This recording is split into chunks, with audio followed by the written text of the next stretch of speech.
시청자 여러분, 혹시 공원에서 땅 밑을 보다가 개미들의 삶을 유심히 살펴보신 적이 있으시죠? 그 많은 일개미들이 열심히 먹이를 물어다가 여왕 개미를 먹여 살리고, 여왕 개미는 가만히 앉아서 일개미들이 물어다 주는 먹이들을 받아먹고 사는 광경을 2016년 8월 18일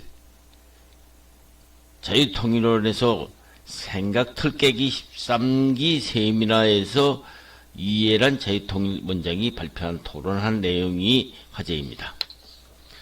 시청자 여러분, 그 내용이 무엇인가 하면은 이미 지구상에서 사라져간 공산주의가 왜 몰락하게 되었는가를 잘 설명하고 있습니다.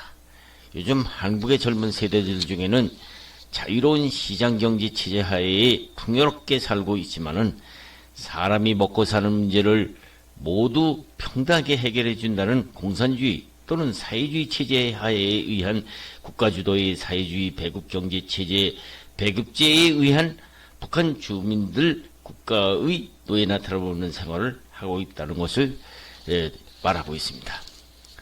세상의 모든 일을 자신의 자유의지에 따라서 자신이 사는 나라를 이끌어가는 것이 자유민주주의 국가의 정도였지만은 일개미처럼 죽어라고 일만 하여 모든 것을 국가에 바치고 국가가 시키는 대로 살아야 하는 국가 주도의 사회주의 배급 경제 체제 하에서 자신의 자유의지에 따라서 선택할 것을 열심히 일하고 그에 대한 정당한 대가를 보장받는 오늘날 시장 경제 체제 하에서 평화롭게 살고 있는 자유민주주의 사회에서도 요즘 글로벌 위기와 코로나19로 기존 경제 질서와 경제 불황으로 이에 대한 국민들의 분노와 절망이 한껏 축적된 자유민주주의 시장 경제의 불안한 심리를 자극하여 국가 주도의 사회주의 배급 경제 하에 국가가 던져주는 배급에 의한 목을 매달고 살고 있는 비참한 생활을 하고 있는 북한식 DNA를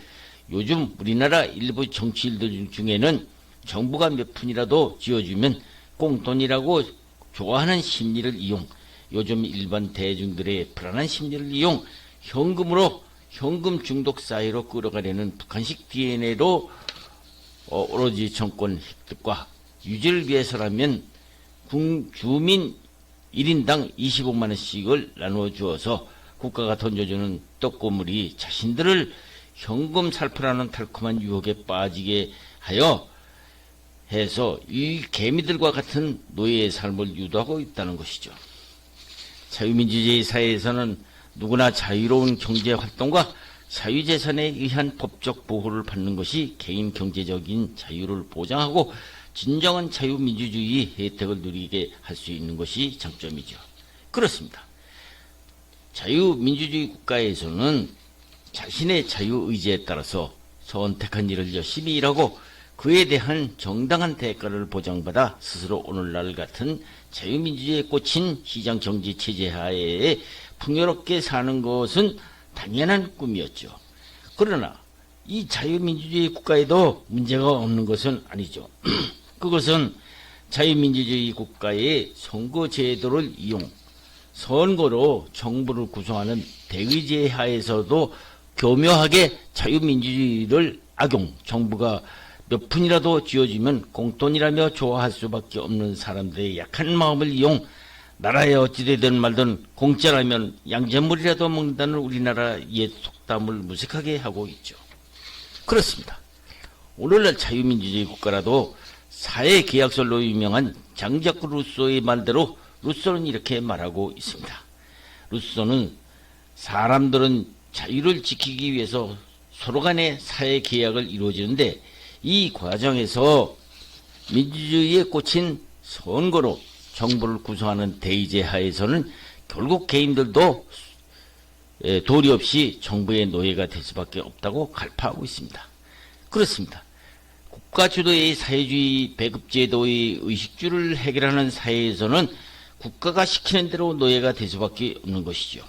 그러나 자유민주주의 국가에서는 모두가 시장경제 하에서 풍요롭게 각자 자유를 누리고 사는데 무슨 소리냐 하겠지만은요. 그러나 자유민주주의 국가도 루소는 이러한 대중들의 생각은 착각을 하고 있다는 것이죠. 그들이 자유를 향유하는 것은 선거로 투표로 국회나 지방의회 투표권을 행사해서 의원을 뽑는 때만 그렇지, 의원을 뽑아놓고 나면 곧바로 루소가 말하는 인민들은 선거일 이전으로 다시 돌아가 선거로 정부를 구성하는 대의제라도 별 도리가 없이 개인들은 정부의 노예가 다시 되어버린다는 것이죠. 그렇습니다. 요즘 정치권에서 개인들에게 25만 원씩 나누어 주자는 그 돈은 어디서 나오는 돈입니까? 국민이 낸 세금이 아닙니까?